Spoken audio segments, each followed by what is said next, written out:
I wanted a fireplace here forever, but I rent. That's why I went with the Modern Ember Vibrance. It can actually mount right onto the wall, no major renovation required. Everything arrived in the box, and while you can install it yourself, I know my limits.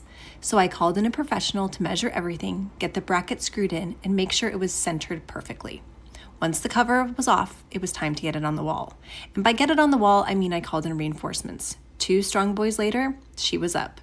Then we added the crystal embers along the bottom, put the glass back on, and voila. Are you kidding me? There are 10 flame colors, adjustable brightness, and speed, and I love that I can run the flame without the heat, so I can use it year-round. And when I do want heat, it can warm up to 400 square feet. There's even an automatic timer, plus I can control everything from the remote app or with Alexa and Google Home. And the best part, if I ever want a fully built-in look, it can be recessed later. But for now, I got the fireplace I wanted without turning my living room into a construction zone.